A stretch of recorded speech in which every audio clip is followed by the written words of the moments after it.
What can you tell us about the challenges of playing a 14-year-old girl? Oh, God. There's such wonderful challenges. It's a great question. I luckily had a year before I had to, actually do Way of Water. And I spent a lot of time just standing or moving, just going back to how I felt physically at 14. I remember it very well because I was this tall when I was 11, so I was like, hiding and not. I was funny, so I survived, but I think like many adolescents, it was a painful time. And so I really could relate to Kiri, especially she's mixed race, especially she doesn't know who her father is, and she can't be in touch with Ewa the way every other Na'vi is. And all these things are on her shoulders, and yet the family really are refugees. There's no time to sit and figure these out. So what I loved about seeing the film, which I saw yesterday, is I feel she comes into her own because of these crises. They all do. They all grow. They all find out they're much more, this is the children, find out they're capable of much more than they thought. And I do think that's adolescence. Where do we find Kiri at the beginning of Fire and Ash? Well, they're still staying with the Metkayina, the Water Clan, and we're still, experiencing the joys of, zooming underwater and playing with the tulkun. But very quickly, we have to move on, and we get to be in these beautiful floating ships called Medusoids with the wind traders. And so you get to see more of Pandora. And then, of course, all hell breaks loose, basically. And we meet the Ash clan, and they don't even believe in Ewa. And it's magnificently played by Una Chaplin. Farang is a really fierce and, I think, damaged character. And she doesn't mind killing her own people or killing our people. But it's a terrific adventure, as well as these, stories of, a real marriage, real love stories, all these things he's interwoven in the most extraordinary way.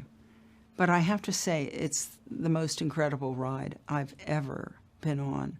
I mean, I'm sure it's the same, but the 3D is so amazing. You're always falling, diving, swimming. It's just glorious physically to go on. You have worked with James Cameron for close to 40 years. What do you enjoy most about working with him? Well, he's such a sweetheart. He does these huge movies, but I think he especially loves these movies because he created a technology that would allow us as actors and him as a director to just work very closely without all the impediments of scenery and makeup, hair, cinematography, different setups, blah, blah, blah. Those can take a lot of time. And in this, we're just like at an early theater rehearsal where the characters are finding out what's going on, what they need to do, what they should avoid. I mean, it's just such an amazing pro-actor process.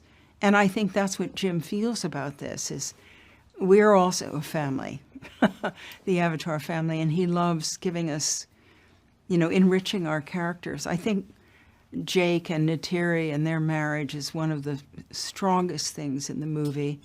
It's a real world that, they're a mixed race family. They're on the run. They get separated. So much happens to them, and it's not shied away from. It's not like, Pandora's an unreal place. It feels very real to me, even though it's very beautiful. What part of Pandora's mythology resonates the most with your personality? Well, I would say the connection with nature is something I've always had, and it is my happy place. I think that's true more and more for people, to get away from the madness and go outside and just see what a miracle is going on in the park nearby, or the forest nearby, or the seashore. We have big challenges, but I think Pandora reminds us of what a primeval planet is like, and encourages us to see the beauty all around us, no matter where we live. And we get to go on this ride with this family who are all very different, but yet are one. And that's really challenged a lot in these movies, especially in this one. The kids have to, come to grips with these, they're separated from their parents at one point or several points, and they have to lead themselves, which I think for, teenagers is just like, really? Isn't anyone going to come and rescue us? And we have to rescue ourselves.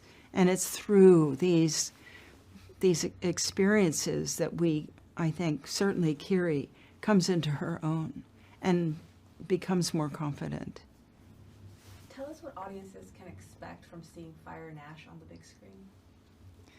Well, I have to say, after seeing it last night, it is the most amazing ride I've ever been on. I mean, half the time I was like this, because it was just, I almost feel like you have to see it twice. You have to see it to experience it and be, up in the air, under the sea, or blah, blah, blah.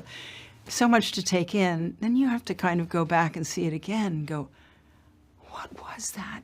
Because I feel it is this incredible ride physically, to be in these different worlds, and it's so nonstop. You almost have to remember to breathe, because it's so exciting and so moving and so full of joy. We have a really good time, the family, when we're not in danger. So